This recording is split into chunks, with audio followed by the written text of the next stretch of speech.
Howdy, fellow Vine Trippers. I wanted to take just a moment before the show starts to let you know about a great website called Texas Wine Lover. They can be found at txwinelover.com. And they have a comprehensive website that can become your go-to site for information on Texas wines, winemakers, and the wineries that can be found in this state.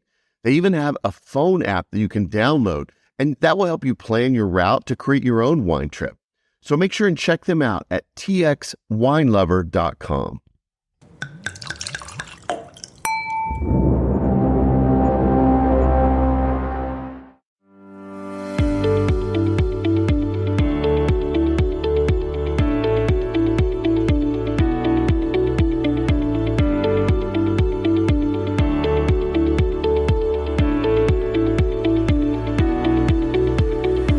Welcome to Texas Under Vine, an exploratory podcast to scout out the best that Texas wine country has to offer. I'm your wine guide, Scott, and I'm here to lead you on an auditory expedition to the vineyards and wineries across the great Lone Star State. Each episode will cover a different vineyard, winery, or wine-related business operating in Texas. You'll hear interviews, descriptions, and details about each location that will excite you to visit and experience them for yourself. Ready to plan a wine tour? Use these episodes to choose the most interesting spots for you and your friends to check out. Most of all, enjoy hearing about the rapidly growing wine industry in the state and what makes our wines and wineries the best.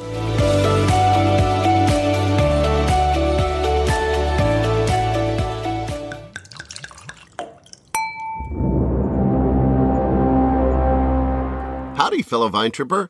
Welcome to episode 23 for Texas Under Vine.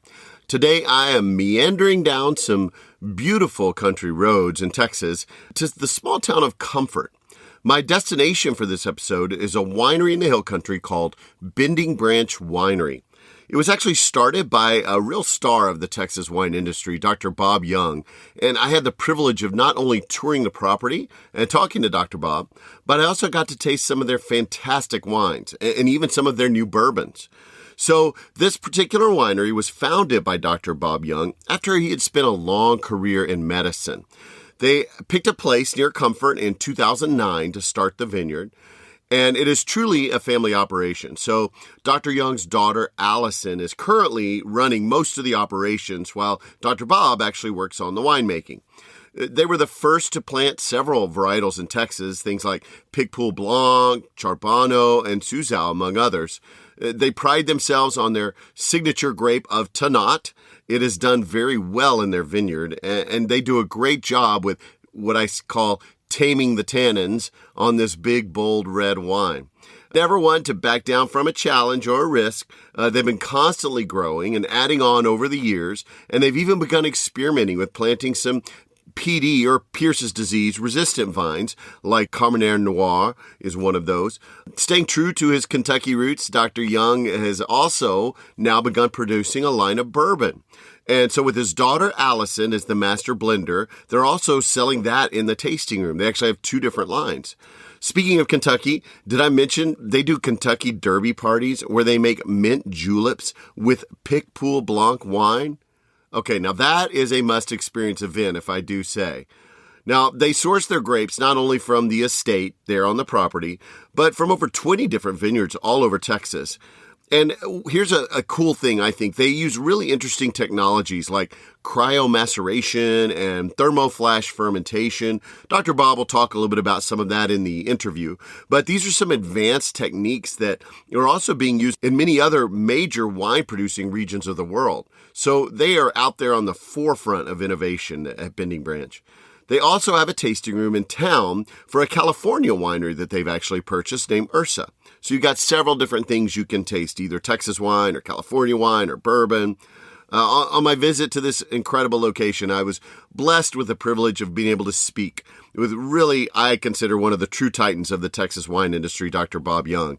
This interview is a little longer than my normal episodes, but you'll really want to stick to it and listen to what Dr. Bob has to say, because he's got a lot of really great things and great stories, and I think you're really definitely in for a treat to hear from him. So without further ado, let's hear directly from him with the interview.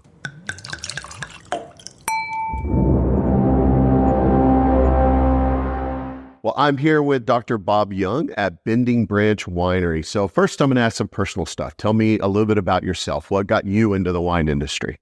Well, thank you, Scott. First of all, appreciate you doing the podcast with us. So what got me started? Well, I finished a career in medicine for 35 years, and I was in Atlanta, Georgia, my wife, Brenda, and I.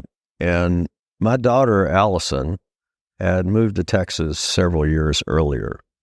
And so we, of course, would come out here for long weekends to visit her and her family and that sort of thing, and started driving around the hill country. And at that time, we one of the first wineries we really liked was Becker. And I got introduced to Dr. Becker and his wife, Bunny, who's now unfortunately has passed. But they befriended us, and we spent some time with them and learned a little bit about what they were doing. And I liked their wines, and I said, "Hey, I love wine. I've been drinking wine, throughout the years, and grown to like really bold red wines. And I see that some pretty good wines are being made here, but I think we can make them bigger and bolder.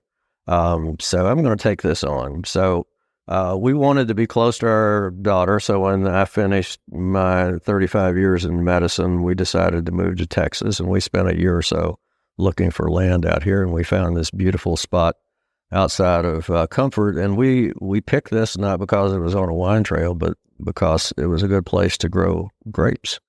And it also was close to family. So those were the two important parameters. So we bought this land in 2009, and along the way, I enrolled at the University of California, Davis, in their winemaking certificate program, and after 2 years, finished that and learned an incredible amount about the academics and theory of winemaking. So we moved out here, and we immediately got going. All right. Well, tell me a little bit about your progress from 2009 to this point today. Oh boy, it's been like a whirling dervish. It's constant motion out here. We have been doing and doing and doing. The property when we bought it, the 56 acres, only had a 2-bedroom house on it, and then an old maintenance garage. And so everything's pretty much been built from scratch. And one important thing to know is that my daughter, Allison, who's president of the winery, she's an environmentalist. And when I say that, she has a master's degree in environmental management. And so we try to be sustainable out here in what we do. One example is we grow organically here. So there is a trend, albeit small here in Texas, but there is a trend to start growing organically. So when we first started, we had no grapes, we had no winery, no building, anything. We started out immediately planting when we got here. So we bought the property in March, and by May we had, I think, 3 or 4 acres in the ground. And I had spent previous time before launching this project with my wife, Brenda, doing a lot of research about what types of grapes to grow. And, we still haven't totally figured it out in Texas. We're still learning. But we've had a big experimental vineyard out here. So we planted like 17 different varieties. And we planted some for the first time in the state. For example, Pic Pool Blanc, we planted the first Pic Pool in the state of Texas in 2009. In the vineyard here. We planted the first Suchal in Texas out here. We planted the first Charbonneau in Texas out here. And a whole bunch of others. And my theory, which proved out to be true, is that Tannat was going to be a special grape in Texas. And so through my prior years of research, I selected this as our signature grape, and thank God it worked out because it outgrew literally all other 16 varieties on the property. I mean, there was no contest. It's like, the man of war of grapes. So you got a horse race, man of war is going to win. Tannat, I think, is going to win. Even here in Texas, it started behind, has a few years behind Tempranillo, but it's catching up with Temp, and in my opinion, it's gonna pass it someday. So we planted all these different varieties, including Tempranillo, Petit Syrah, Roussan, Vermentino, Aglianico, Sagrantino, and several others that are slipping my mind. Petit Verdot, Grenache. What am I missing? So that was the first thing we did. We started growing grapes, and then we took that old maintenance garage and we actually made our first wine there. So you might say we were garagistas because we made our first wine there. And, we outgrew that. We did 800 cases the first year, and then we built a second winery on the hilltop here. And then 2 years later, a third winery up here. And then about 3 years later, another winery. And then we just finished a new building. So it's been constant growth, the part of the whirling dervish activity out here and the growth and the building. So we've experimented not only with grapes, but we also do a lot of even more intensive experimentation with how to make better wines out of Texas fruit. Tell me a little bit about your new branch into bourbon and things like that as well that you're doing. Oh, yeah. I mean, that's so exciting. Thanks for bringing that up. So my daughter, Allison, she heads up the bourbon program here. She's our master blender, and she has an incredible palate, not only for wine, but especially a good one for bourbon. So she and I started this project together about 3 years ago. And the reason we did it is our family heritage is from Kentucky. So, we're only 150 years behind, but, the earliest pioneers that came and settled Kerr County were the two leaders initially in Kerr County were both Kentuckians. So we finally got here. But we wanted to bring our Kentucky heritage with us. And I grew up right in smack dab in the middle of bourbon country. I mean, right down the road from Heaven Hill and Four Roses and, other distilleries. So bourbon was kind of in the air. And then it gets in the blood. Some of the culture in Kentucky revolves around bourbon and horse racing and the Derby and all of that. And so we started out to we've had a Derby party here every year, and we make mint juleps initially out of Peak Pool Blanc that we age in a bourbon barrel. We started that like 10 years ago. People are talking about the trends for bourbon and wine. Well, we were doing it 10 years ago. We make a Tannat-based bourbon, aged bourbon, but back to the real bourbon story. So, we wanted to bring some of that family heritage here, and I love bourbon. I have 4 liquids that I focus on: water, coffee, wine, and bourbon. That's my big 4. So that's all I have time for. All my liver has time for. So we wanted to do a bourbon project here, and so my daughter and I started out visiting back home and using the contacts that I've had over the years and have developed. And we went out to distilleries around the state and tasted products, and we selected some of the best that was out there and available to purchase. So we have a large collection now, partially aging here in Texas, and part of it still aging in warehouses in Kentucky. So our theme, we have 2 brands on the bourbon side. Our one is Bending Branch 1840, and that line is more traditional bourbons, and the initial focus is all on Kentucky. So they're Kentucky made products that are partially aged in Kentucky and partially aged in Texas.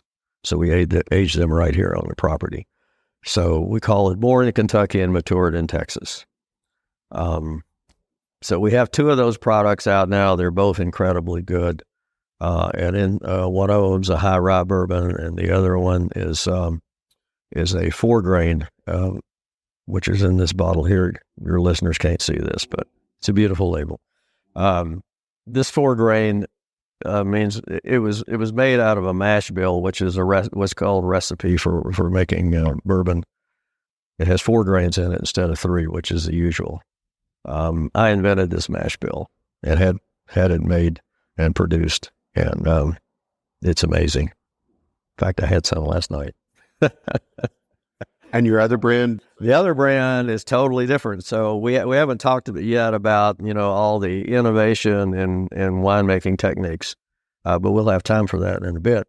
But we also do innovation on the bourbon side. So bourbon's a very, very traditional product, and a lot of people, that's what they expect. But we mentioned sustainability. One of the problems with traditional bourbon is it's hard to make it super sustainable, because traditionally they're aged for at least 4 years, sometimes 8, 10, 12, or even longer.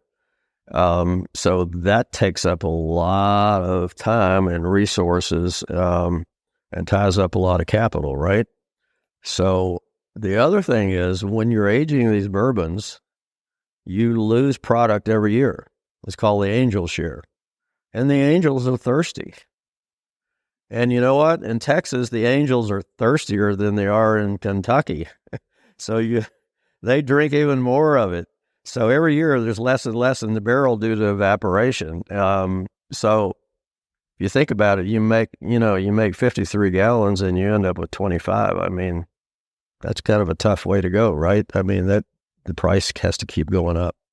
So we were looking for a way to do more sustainable bourbon, and we've come up with it. And that line is a fanciful line. Was named by my daughter. It was named after. So we use chickens, and originally we used ducks also in the vineyard for pest control. It's part of our organic program. Unfortunately, our foxes like the ducks a lot, so we now just have chickens. But there were 2 particular fowls that were really everybody just loved, and one was a chicken and one was a duck. And so Allison said, "All right, chicken duck." I said, "Are you crazy? Come on, we can't use that time." So it took her about 3 months, and she convinced me to use that name. But it's a wonderful name. She was right all along, as usual, as she is. But so we selected that. I mean, you can't forget chicken duck, right? Can you say chicken duck? Chicken duck. There you go. You're not going to forget that. Everybody really thinks, except for a small minority, thinks it's really cool, and they love the label. I wish your listeners could see it. But they'll have to come out here, and then they can see it, or they can buy it online. So the way we make chicken duck is, first, the base distillate for bourbon is called White Dog, or some people call it moonshine, or some people call it new make. So whatever you want. When it comes off the still, it basically looks like vodka. I mean, it's a clear white liquid, and it's not, in my opinion, ready for prime time at that point. So in order to do an innovative bourbon, we want to make it quicker. We don't want to have it sitting in the warehouse 4 years, 8 years. So that was one of the goals. We want to make it really good. So what makes bourbon really good? 70% or more of the flavor, believe it or not, comes from the wood. Comes from the wood aging. That's why, it's traditionally aged in these wooden barrels all these years, and it comes from moving the heat and the cold, having the liquid move in and out of the wood in the barrel. And over the years, you get extraction of all these wonderful flavors from the wood, and also the interaction of the chemicals in the spirit with the wood, and the chemical reactions that go on. So All right, so what do? You find a way to speed up that chemical process. So we've come upon and partner with some folks that have come up with a new technology that's totally amazing. In 3 days, they can transition White Dog to a product that tastes like a 4 to 5 year bourbon by rapidly by super extraction kind of technology. So we do that, and then and that's done elsewhere. But then we bring that product here on the property, and it's all 100% aged in Texas. So we put it in barrels here. We age it 100% of the time here, and it's another aspect is more sustainable because it's ready pretty quickly in under a year.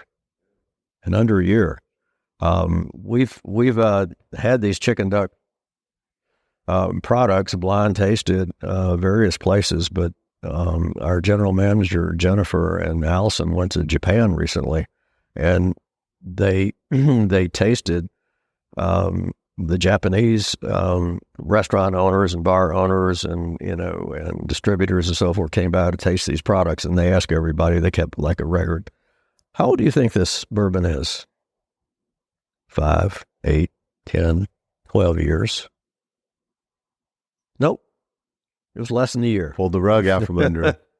So this stuff works. I mean, the trick is for people to buy it based on their taste. And if they look on the bottle and all the bottles have to say how long it's aged, oh, that's not going to be any good because it didn't age 8 years. I only drink 8-year whiskey or 6-year whiskey or whatever, but it's really good. And eventually people will get over that. In fact, people who come out here and taste it, they buy a lot of this because it's good. So that's the other label, Chicken Duck. We have 2 products out of that. We have a high rye, which means it has over 20% rye in the mash bill. And then we have a wheated, which is 45% wheat. So it's very high in wheat. And it makes a very soft, sweet, smooth bourbon.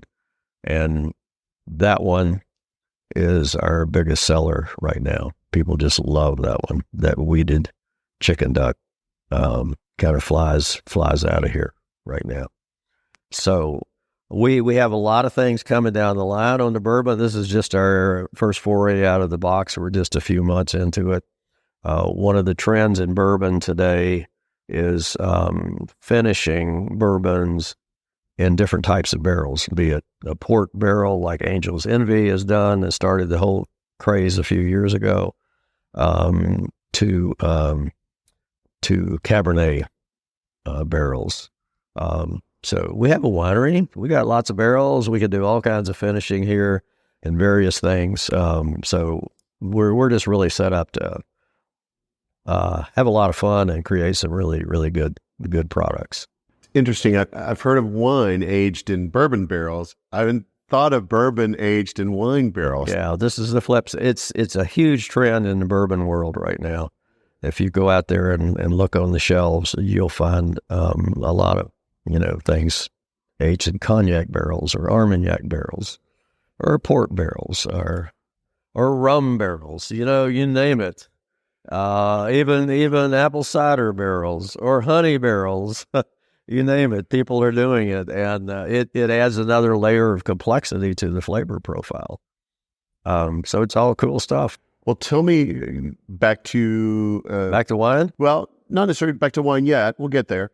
More to the location. So tell me a little bit about the name Bending Branch and where that came about. Yeah, great question, and it took a lot of work to come up with that name. My wife and I and my daughter went through, I can remember, I work on yellow pads, yellow legal pads. Hey, that's been my thing forever. So I had, like 4 or 5 pages of yellow pads filled up with different names that one of us come up with, and none of them really stuck. Or we came up with a couple, and then we researched and found out, oh my gosh, there's a winery in Mexico that has this name or whatever. So it's a very litigious environment with names. So you have to have something really, truly unique. So one day my daughter called me and said, "Hey, Dad, I got it. You got what?" "Oh, I got the name." "Well, okay, well, what is it?" "Bending Branch." So she had been driving around and noticed all the, the oak trees and all the bending branches on the oak trees and stuff. And it just stuck right off. We took it right then. And it just comes right off the tongue. My wife is a stickler for naming things at the top of the alphabet, so it was a B. So that met her criteria. And it sounds like a Texas name, I think. It's like a brand. You can see the Bending Branch brand on cattle even, or something like that. So it was just perfect. So we went with that, and I like that, the thought of the way the live oak trees go up, but then they come down and kind of scoop the ground. That was it. And she named this one the Chicken Duck. She named the winery, and my previous medical operation my wife named. So I don't ever get to choose a name. You have your yellow pad full of ideas. You just get to file it away. Well, those are all good. I do all this work for naught, but it's not for naught, because I got, one of the things that really make things happen is listening to people that are smarter than you. Exactly, especially the women. Especially the women. And you can't see her now, but our general manager here is listening, Jennifer. She's absolutely brilliant and has an amazing ideas. So I listen to her too. Well, we'll move now more towards the winery and making the wine and all that. So I know you kind of took me a little around and saw some of your estate grapes and things you have here, but where all do you source your grapes? And tell me a little bit about that. Oh, man. We source from well over 20 vineyards all over the state of Texas. We grow some of our own on the estate here. We also have an off-site estate vineyard that's 9 miles down the road that we manage. It's called Camledge. And we have Souchal growing there, and Tannat, and Picot Blanc. So here locally we have those, and then we have a wonderful grower on the other side of Comfort. His name's Don Durden. He's an awesome guy, former county commissioner, and great friend. But he grows Malbec, and the Malbec's just amazing out of Cherokee Rose Vineyard. We made a reserve out of it the first year that was spectacular. And this year his crop is really good. We're looking forward to getting that. So we have that here locally. Then we kind of move up to the hill country, and we have some vineyards that we buy from a little farther north in the hill country. For your listeners, we're right down in the southern end of the hill country. So close to Bernie and Fredericksburg and Kerrville, and about 45 minutes north of San Antonio.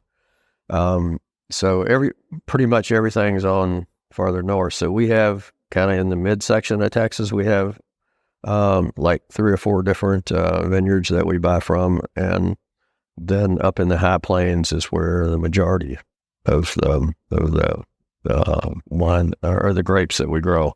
And we've been working since the beginning with Newsom Vineyards, which is, it may be, if it's not the oldest, it's one of the oldest vineyards in the state of Texas. And I bought Tannat vines, and Neil planted them on his property many, many years ago. And we bought Petite Syrah vines that he planted. And so we've got some awesome products out of that. So when he first planted Tannat, he says, I thought Tempranillo was a great grower, but Tannat's totally awesome. I think that's the best now. And then he grew Petite Syrah. Petite Syrah is really good too. So we've also bought vines and had them planted at other vineyards.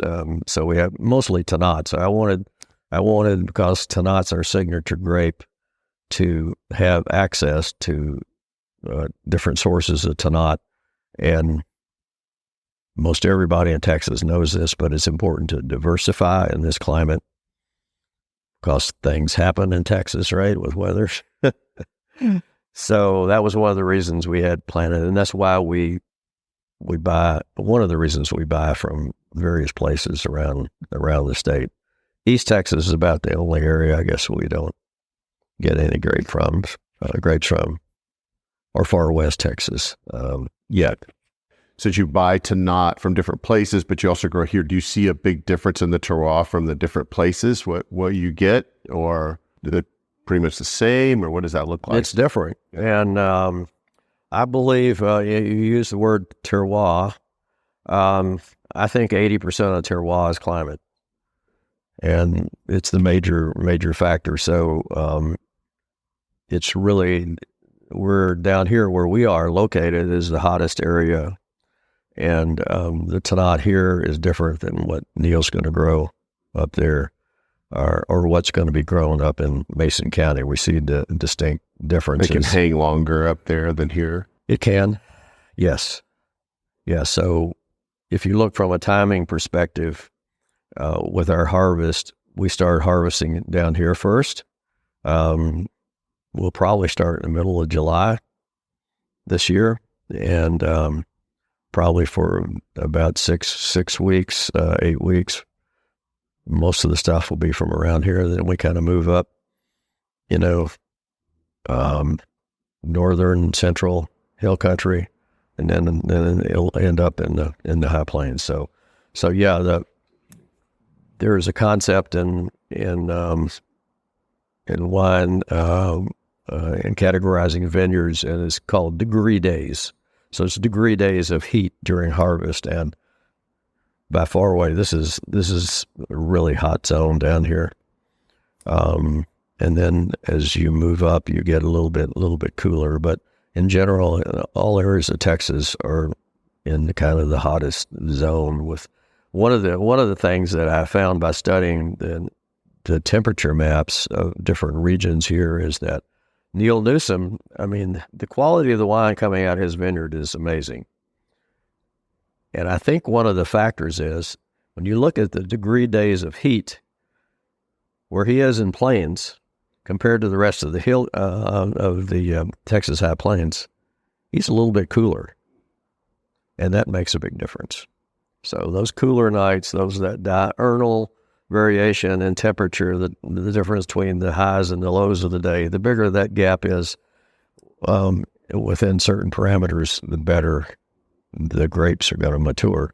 And you just brought up a whole new subject that is critical to winemaking, in my opinion, in Texas. Okay. And that is the maturity of the fruit. Mm-hmm. So going back to the days when I first came here, I love to drink Petit Syrahs from Paso. I love to drink Cabernet from Napa Valley. I love to drink Malbec from Argentina. I love to drink Syrahs from Australia. And those are all big, bold wines. That's kind of the taste I acquired over many years of tasting wine. And that's the kind of wine I wanted to make here, and I didn't see it made here in Texas. And it's not that the winemakers aren't good enough to make it; they certainly are. It's that the grapes don't mature adequately on the phenolic side. In many cases, not always. There are years when we get good phenolics, but they're more often than not. We don't get the level of phenolics out of the grapes that at least I would like, to make those big, bold wines to kind of compete with the big boys, if you will.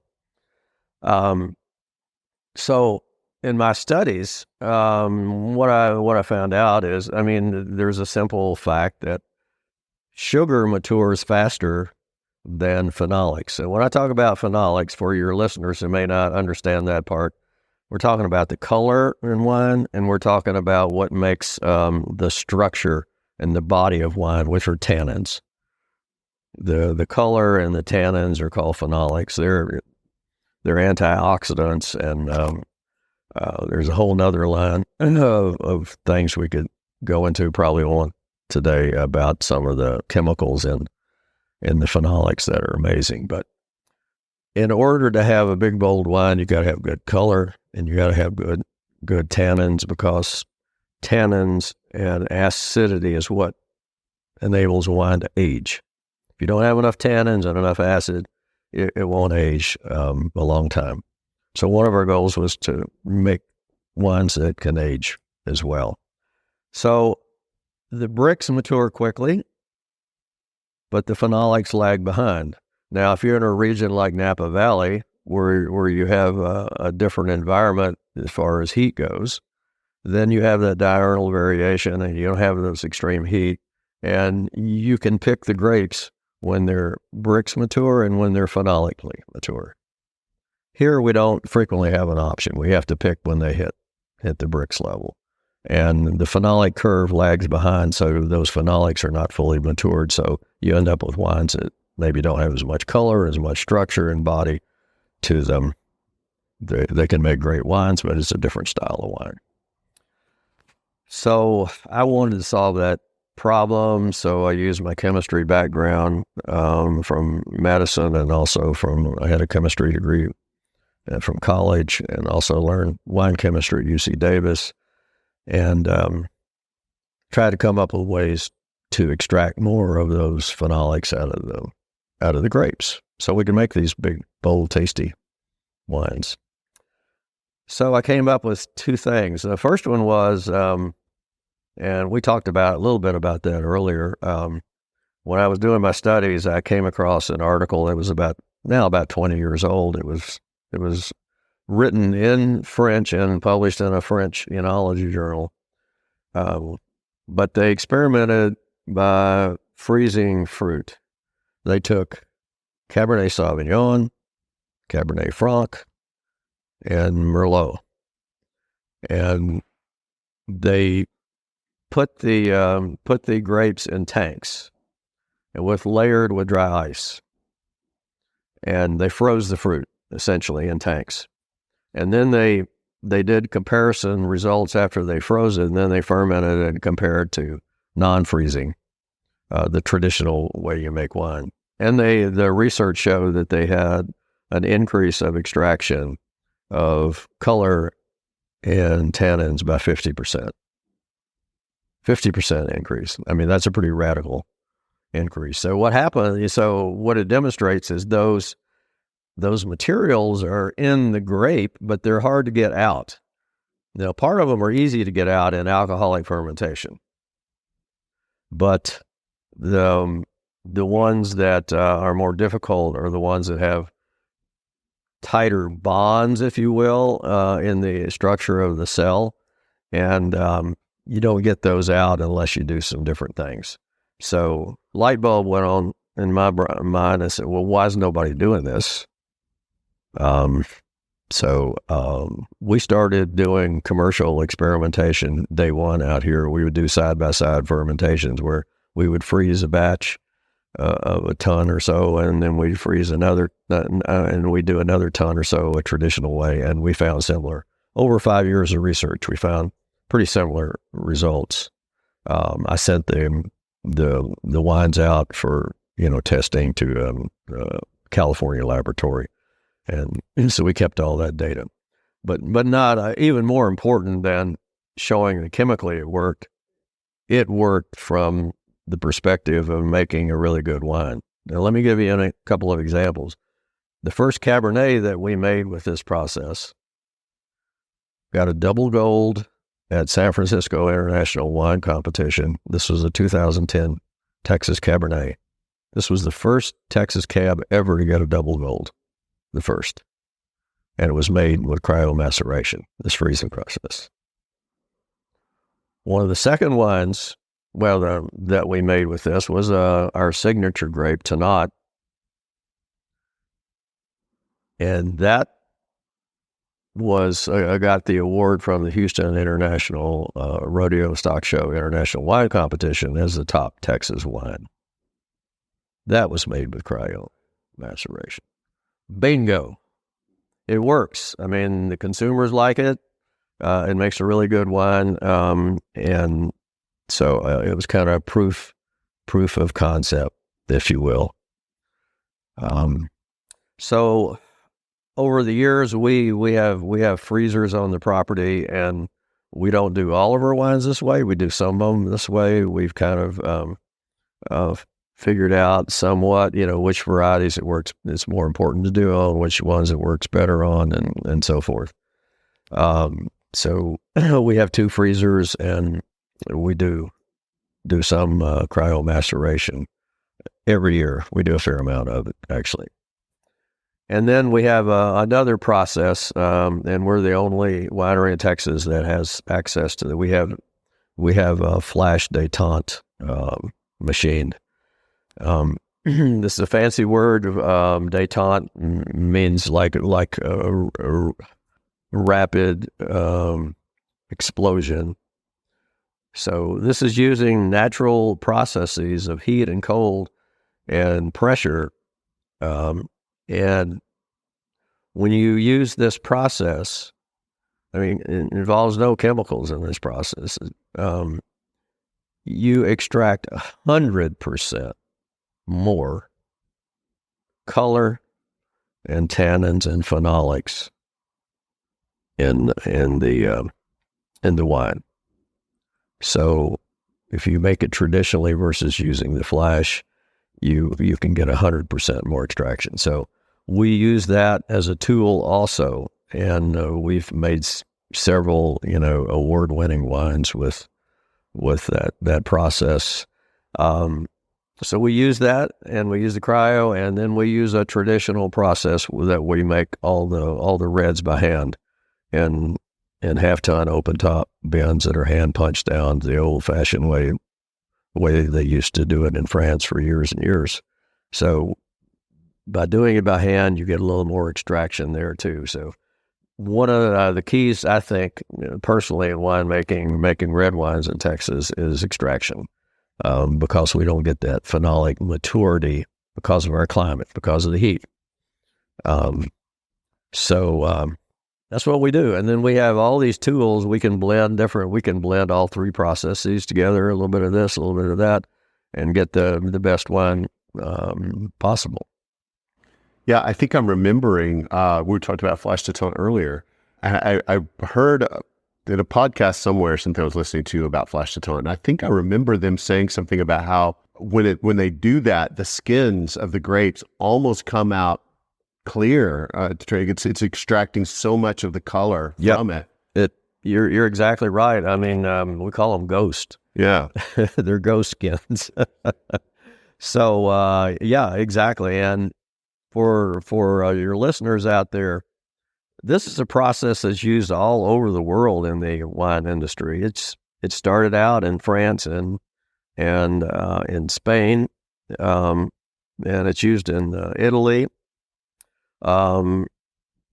Probably pretty much all over Europe. And actually historically one of the forerunners of this process is Chateau Beaucastel, which is a very, very well-known French chateau, that makes mostly Rhine wines, Burgundy type products, but they had a forerunner of this almost 100 years ago. It was a very rudimentary process then, but they kind of started the trend. And if you knew the list of Napa cab houses that use this, you would be impressed. I know several of them because I've met the operator of one of these machines in Napa Valley, and but I don't want to get in trouble and name names, but I can tell you that there are well-known cab houses in Napa that use this as part of their process, that make $100, $200, $300 bottles of wine. It's used in South America. It's used in South Africa. It's all over. But it's not a quote sexy process. So a lot of people don't talk about it. We're very transparent here, and we're all proud of what we do and how we enhance the quality of Texas fruit. So I love to talk about it. What are your favorite wines that you make? Well, the top 2 are Tannat and Picpoul Blanc. So for my reds, it's Tannat. There's Tannat is an amazing grape. It grows incredibly in Texas, and it makes a big, bold, luscious red wine. And one of the reasons that it's a little tricky to work with, it has lots of tannin in it. The word Tannat, the tannin. So Tannat and Sagrantino are the two most tannic grapes out there that I'm aware of. So Tannat comes from southwest France, about 2 hours south of Bordeaux. Everybody knows Bordeaux, but many people for years and years didn't know Tannat. Why didn't you know Tannat? Well, one reason, it got boycotted by the folks in Bordeaux. They had the port and the mechanism to get their product out. We're talking about centuries of marketing now, out to England and the rest of Europe. They had the port to get stuff out. And the rich wine merchants in Bordeaux, what did they want to sell? Their wines. If they sold all their wines, they were okay with a little Tannat going out. But otherwise, they wouldn't let Tannat be exported through because they controlled the ports. So, Tannat over the years became known to some as banned in Bordeaux. So it was an economic threat. And I think, if Tannat had the same historical base and exposure, who knows where on the pyramid of great wines in the world it would be. Would it be up with Bordeaux? Maybe. But it certainly can challenge Bordeaux when done right. But the trick is to manage the tannins. And that's another thing that I've studied and figured out how to do. People are so surprised if they've had Tannats from some places, particularly, a lot of the French ones are very, very tannic. And sometimes they have to bottle age them for 8 or 10 years before they sell them till the tannins mellow out. But there's some winemaking techniques that you can use to save the tannins, but you kind of get them into a form where you have the tannins, but there are smooth, silky tannins. And that's something that we've kind of perfected the art of doing and science of doing that here. They're called procyanidins, to get technical. That's the sweet spot of tannins. I know I'm getting way too technical for maybe some folks here, but all that's super important in the wine. People don't realize some of this, what goes into winemaking. So tannins can be anywhere from 1 molecule to 84 linked together in a polymer. All right. So the ones that are the sweet spot are chains that have 2 to 12 clumped together. Those are silky, sweet tannins that are called procyanidins. So there are certain techniques that you can do to drive tannins in that direction, and that's what we do. So the other one is Picpoul Blanc, which we planted the first Picpoul in Texas here in 2009. It's become quite a popular grape here, as has Tannat in the state. But I selected that based on my research a couple of years before I started out here because of the heat. The heat is the monster in the room for Texas winemaking. The heat drives acidity out of grapes, and you don't want to drink flabby whites. So I selected Picpoul because it has one of the higher levels of natural acidity that's produced naturally inside the grape. So it's much higher than most other whites. So if you start out at a high level and you get knocked down some, then you get to a good place. And that's exactly what happened here, is that even with the heat, it blows off some of the acidity, but it comes out in a good spot. The first year we picked Picpoul out here, it was like perfect chemistries from a winemaker's perspective. So Pic Pool Blanc, we make it a couple of different ways. We do, which is popular these days, is tank fermentation. But we also do the older traditional style of barrel fermentation of it, which creates more body and a little adds some color to it, and a little creaminess to it compared. So with different styles, and also we mentioned earlier in the podcast that if you put it in a bourbon barrel, then you could use it to make mint juleps. But now we have bourbon, so we can make real mint juleps. So what are some of the most popular wines with customers that you have a hard time keeping it stocked? Those two, obviously. People love Petite Sirah here. It's a big seller. People like Tempranillo. We have Charbonneau, and that's kind of a cultish favorite here. A lot of people don't know about Charbonneau, but Charbonneau was kind of the king of Napa Valley in the 1950s and 60s until the judgment at Paris, and everybody thought Cabernet was, the thing to do, and they started pulling up all the vines and planting cabs. So a lot of the Charbonneau went away, but Ingleduc made it for many, many years out in Napa. So we have some Charbonneau lovers out here. Let's see what else. On the medium-bodied side, I would say Mourvèdre is popular here as well. Sagrantino's been a big hit. There's not a lot of it yet. In fact, one of our Sagrantino growers is going to be visiting here this afternoon from a vineyard up north. I'm not going to tell you the name of it because I don't want anybody else to get it. It's really hard to get Sagrantino here in the state. Vermentino is from another white that's been popular. We're coming out with another new first planting of a white variety that I think is going to be popular. It's called Petite Mansang. Petite Mansang is a very aromatic grape, white grape that's native to Southwest France. So it grows in the same area as Tannat. So part of my theory was, all right, Tannat grows so well here, it's outstanding in Southwest France, and maybe Petite Mansang would do well here too.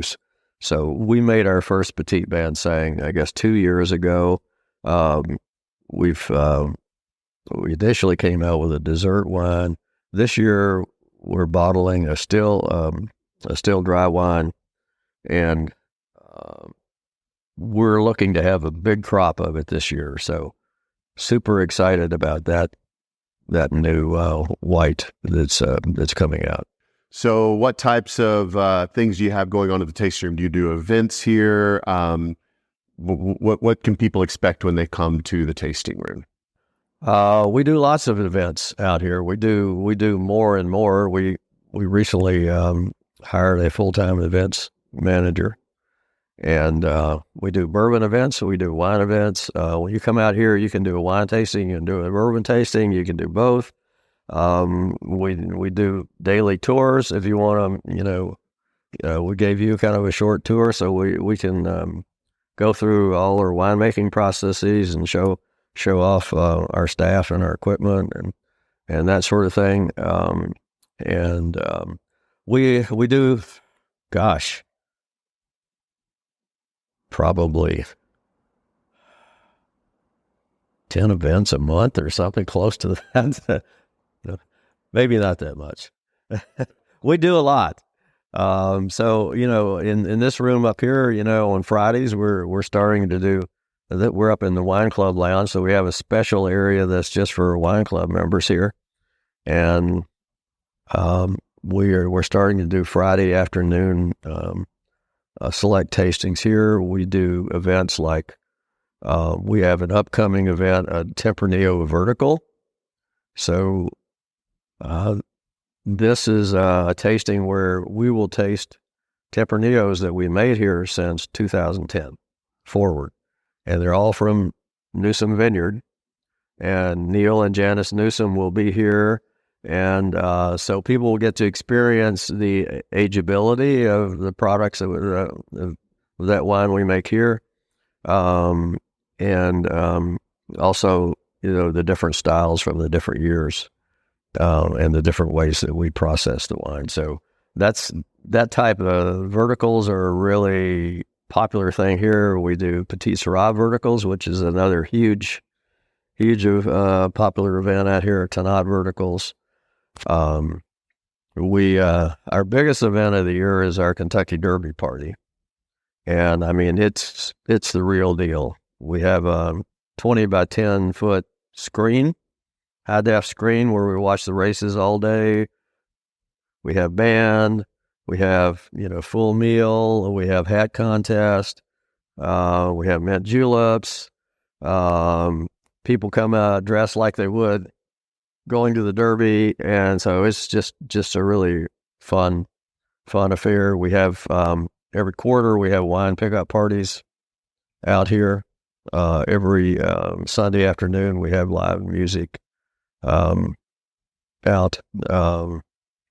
And that's just a few of the events. So if you go on our website, which is www.bendingbranchwinery.com,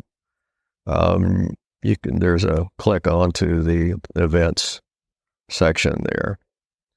And we also sometimes have, a few private events out here. We don't do weddings. Don't call us about weddings. We're not a wedding venue. So more practical aspects of the location. So let's say a listener's getting interested. I want to go check this place out. I want to go do a tasting. So what does a tasting typically look like? What can they expect when they do a tasting? So first of all, we're in a laid back area. We're not in the rush of what I call the wine mall. We're out here in the country, 3.5 miles outside of a little historic Comfort. Comfort's one of the most well-preserved historic downtowns in the state. So it's kind of cool to go down in downtown, and visit there. We're out in the country, 3.5 miles away. We're 45 minutes north of San Antonio, 25 minutes south of Fredericksburg, to give you an idea of the location here. We've really got hills out here. I mean, talking about hill country, we've got hills. I mean, you can look out. We have a 360-degree view around our property. So it's absolutely beautiful. The drive out here is really beautiful along the river. And there's lots to do around here too. There are 5 other wineries here. They're spread out. We have Singing Water that's down the road that's been here the longest. They have a beautiful campus there and have very nice wines.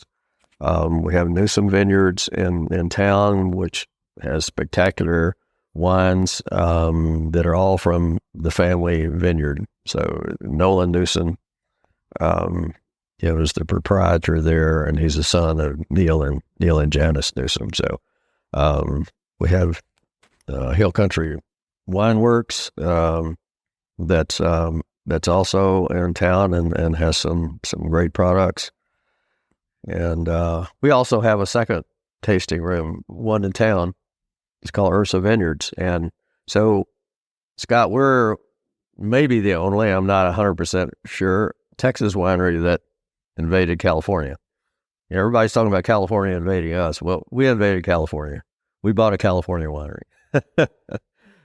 some years ago. And we sell the wines out there in California and distribute out there, but also we bring those wines in. It's called Ursa Vineyards.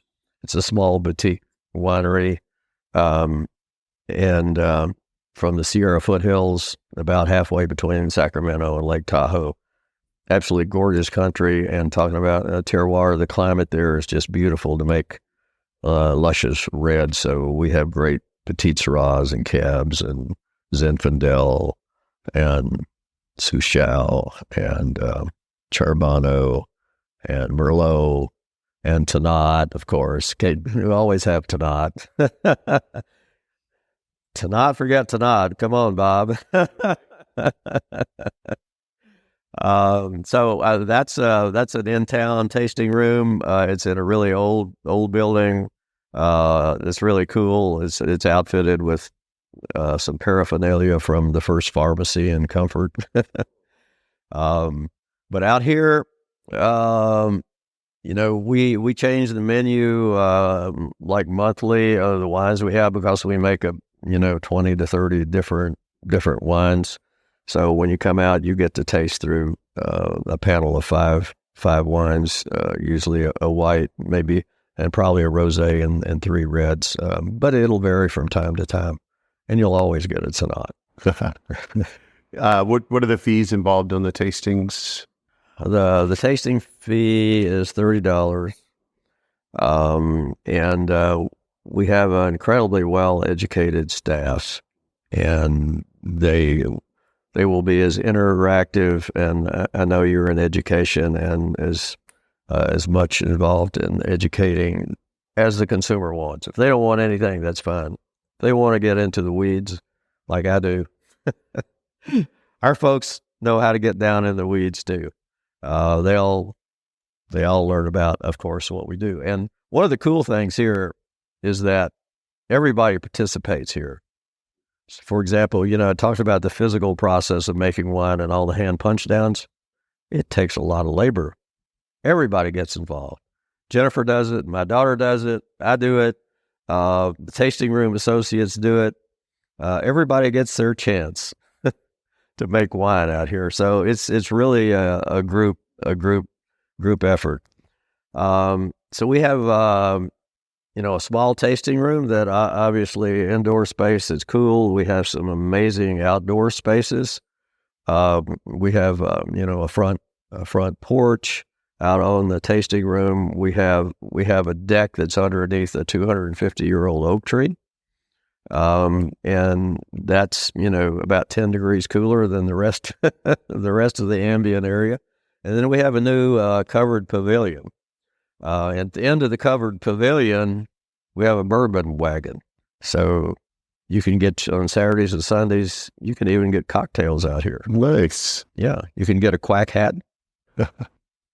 Or you can, get an old fashioned. You can get all kinds of, or my wife's name is Brenda. You can get a Brenda's Branch Sour, which is a very unique cocktail, which is super good. But her favorite drink used to be, when we were in our younger days, whiskey sours. So this is a takeoff of that, but it has a layer of red wine on top of this cocktail. So we also have some food availability. We have charcuterie plates and sometimes sandwiches and of course small bites and all that that sort of thing. So you can come out and spend the day. We have we're on the hilltop right now, and the tasting room's down at the bottom of the hill. But up here is for wine club members, and we have cabanas up here right next to the vineyard. So we encourage people, of course, to join our wine club, and they can experience, the hilltop views up here and the lounge and the beautiful outdoor space, and they could even adopt a few vines if they want. You mentioned food options. Can customers bring their own food in? Absolutely. Okay. Absolutely. And there's, Ribbon Rock Ranch is just around the corner here, and La Calabria up there. They have incredible pizza. You can go grab a pizza there and bring it down here. One of the best pizza places actually in the state of Texas is Comfort Pizza. In town, you can grab a pizza out there and bring it here. A favorite of everybody that comes here is High's Cafe, that has really tasty, fresh food, and you can get a lunch there and bring it out, or you can take it over to Ursa tasting room in town, take your food over there, hang out, or bring food with you. Just don't bring alcohol. We got plenty of that. Right. Reservations, those recommended, required? walk-ins? We encourage people to do it, but it's not a problem. Just come on out anytime that you want. If we know you're coming and we can, have some planning in advance, it's always helpful, but it's not required. What about your operating hours? What are your typical? 7 days a week, 12 to 6 is pretty easy. Very simple. Yeah, okay. Every day in every way. Pets, kids, friendly, all those things. Okay. All the above. Yeah. Just no wild boar. Right. And no wild turkey. We already covered. We got alcohol. We got wild turkey covered. Maximum group sizes? Do you have anything like that for people coming 50,000, I guess. 50,000. As long as they make a reservation.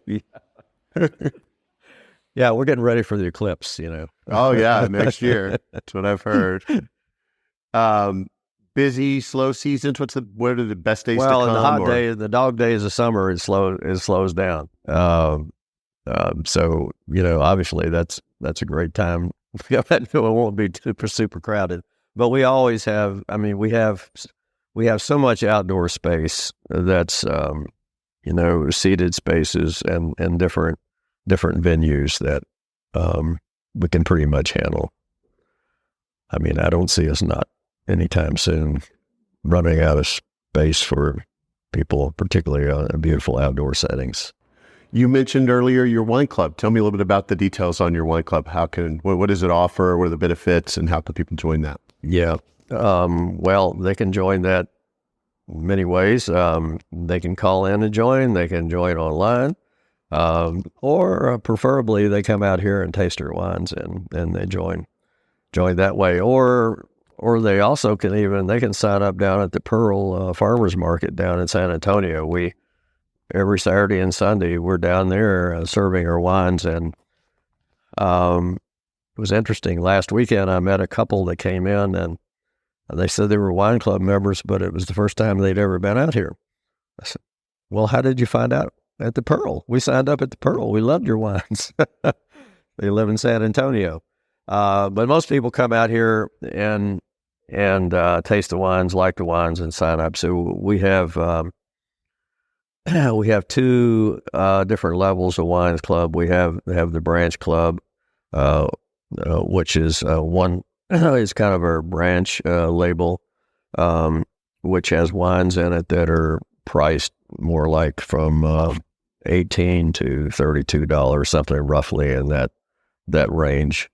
And then our next step up is called our Bending Branch, our 1840 line. 1840, by the way, I'm sure people say, why 1840? Well, that's because we have a settler's cabin here that was built in 1840. And as we talked earlier, it was only 4 years after the Alamo that this property was settled, and there were really no Europeans out here at that time. But so because of that historic cabin, we have the 1840 club, and then we have a case club. So we have those three different levels. In the Branch and in the 1840, you can get 3, 6, or 12 bottles a quarter. If you join the case club, you get to pick your wines. So we'll give you a list, and you pick what you want.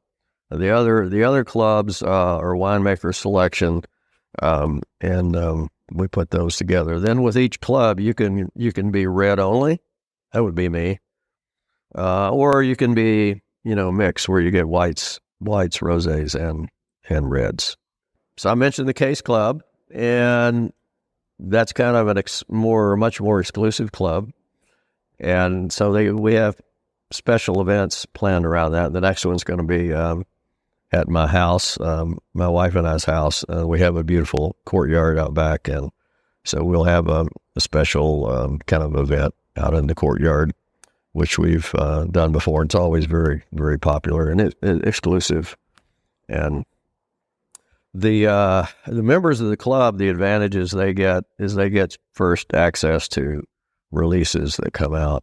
So that's, and some things, they're the only ones that get them. Like we're coming out with a rosé of a new variety that we're growing here on the property. It's called Crimson Cabernet. and we made a rosé of it, which is absolutely fantastic.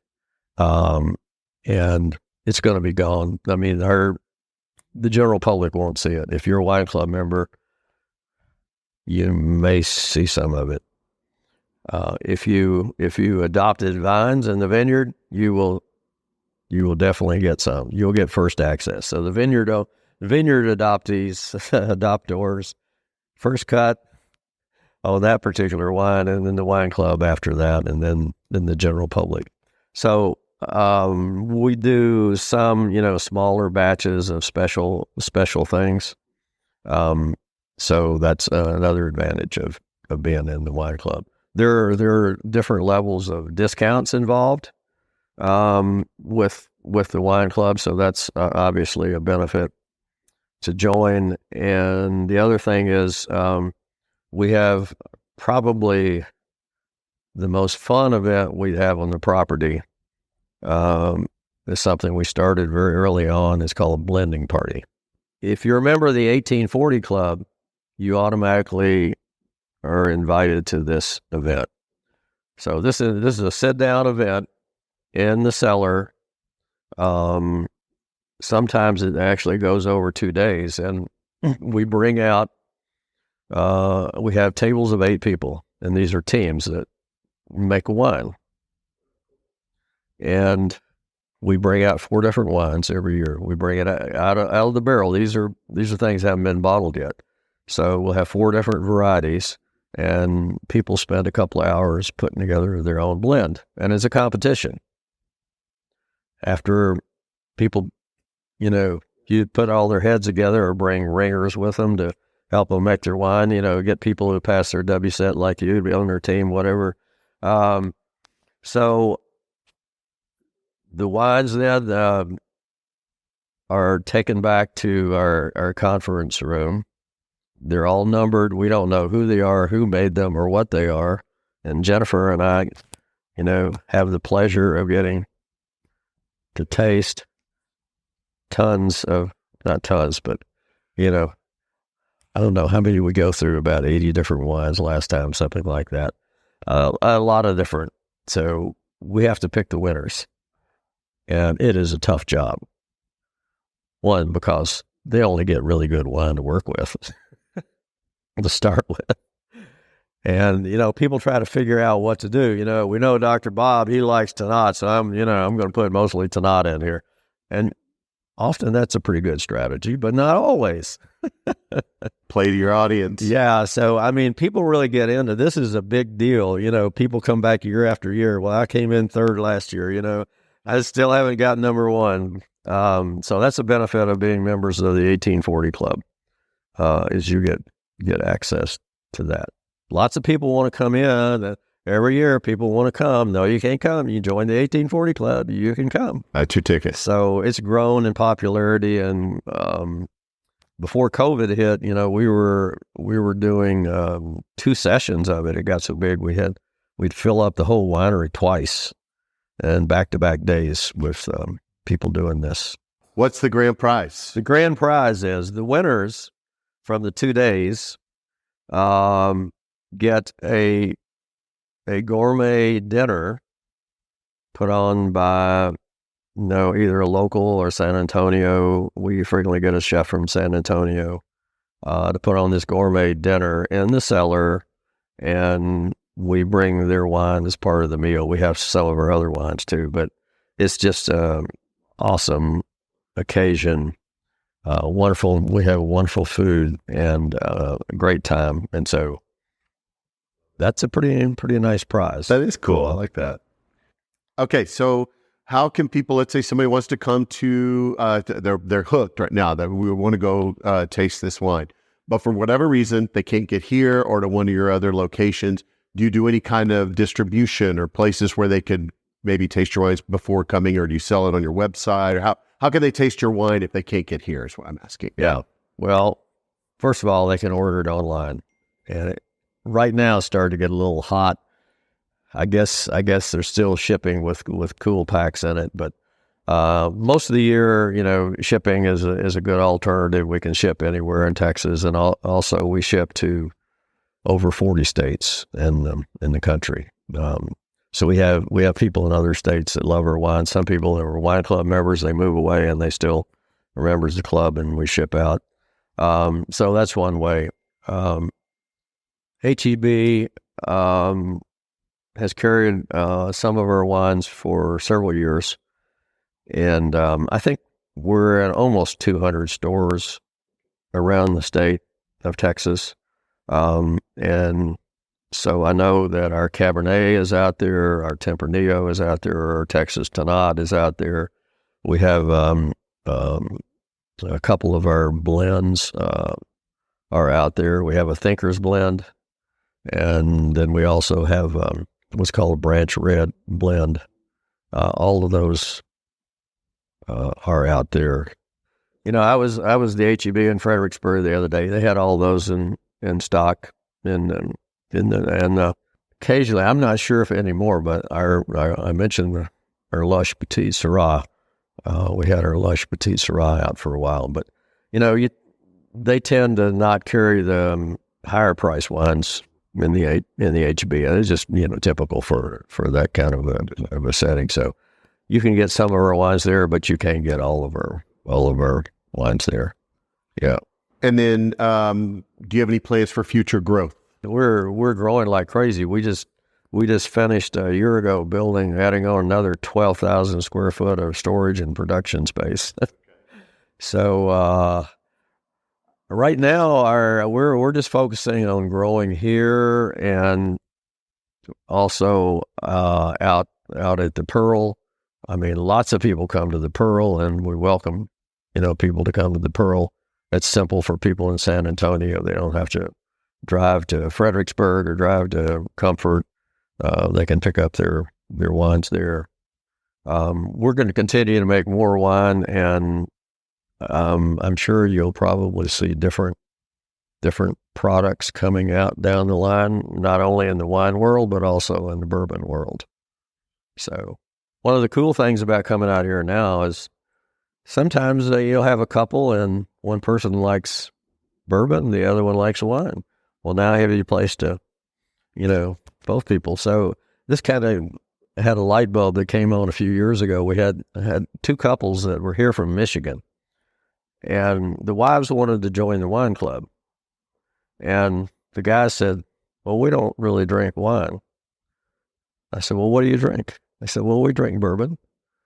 I said, well, okay, come try this. So we make it's called a double barrel Tannat, and we made it for years. It's a bourbon barrel aged Tannat, double barrel, because it had the one barrel for the wine part, the traditional, and then it went into a recently dumped bourbon barrel, and we now can use our own bourbon barrels for that, which is cool. But they joined the wine club because the guys were blown away with the double barrel Tannat that was aged in bourbon barrels. So yeah, we've got 56 acres out here, so we got terrific room for growth. We have future plans on the drawing board, but no announcements right now. Gotcha. One step at a time. There you go. What, in your opinion, is the number one thing that sets you Bending Branch apart that would appeal to listeners to say, I've got to come visit that place? The big difference, well, one is our service is amazing. Our staff treats you like, they were coming in, you were visitors to their home. So our service is amazing. But that layered really with a style of wine that really nobody else is doing to the degree that we are in Texas, and that is bold red. So if you like Cabernets, you like Malbecs, you like Petit Syrahs, even, you like Tempranillos like they grow in the Rioja where they're much bigger and bolder. We make by far the boldest reds in the state of Texas. So if you like, we make other styles too, but if you like that style, you're not going to find it anywhere else, in my opinion, to the level that we have. Not that there are people who have some bold varieties, but That's where we shine. So we've diversified now, into bourbon. And if you, we have like an overarching website now. It's called just simply bendingbranch.com. And you can access all of our brands there now. And you mentioned about buying the wines online. You can now buy our bourbons online. So you can go online and pick out a product and have it shipped to you. And one of the nice things about shipping bourbon is the heat doesn't really bother it. So you can order all you want in the dog days of summer and it'll be fine.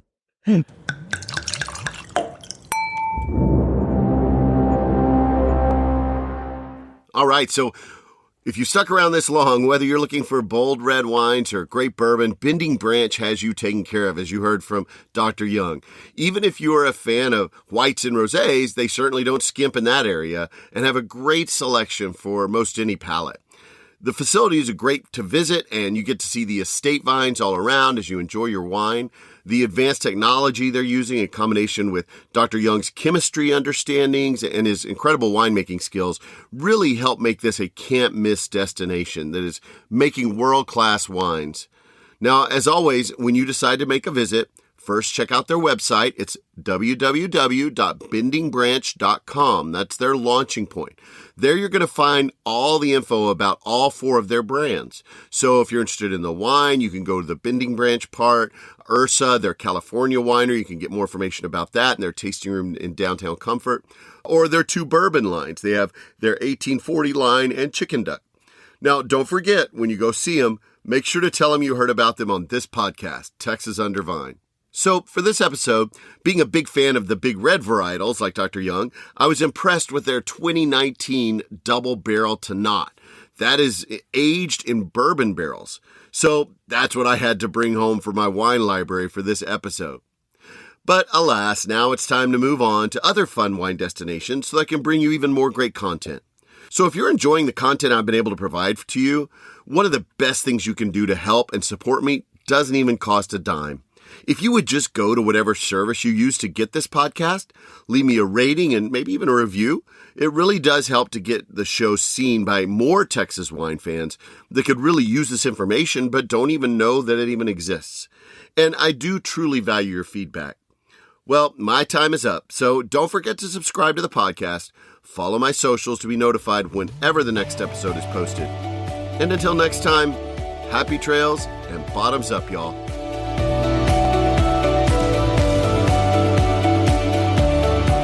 Thanks for listening to Texas Under Vine. We strive to provide you with the best information about wine businesses all over Texas. Be sure to check out our website at texasundervine.com and follow us on our socials at Texas Under Vine to stay up on all the upcoming episodes. Please email us with any suggestions or feedback. Also, contact us if you're interested in donating, sponsoring, or advertising on the podcast, just to help us cover our expenses and bring even more great info to you in future episodes. Above all, travel safely, and most especially, drink responsibly.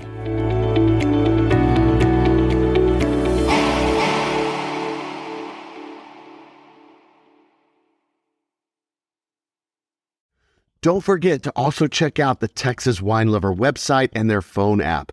If you want to plan a trip to the wine destination I talked about in this episode, the site for Texas Wine Lover and their phone app that you can download will really help you organize a trip so you can go see them. You can check out all of the goodness that I got to experience while I was there. But as you're planning your trip, while you're on their website or their app, you can also find out things like accommodations, restaurants, and even some fun events and things that are going on at the wineries, and maybe even find one that you want to experience as part of your wine trip that you never even expected. So check them out. Again, it's txwinelover.com.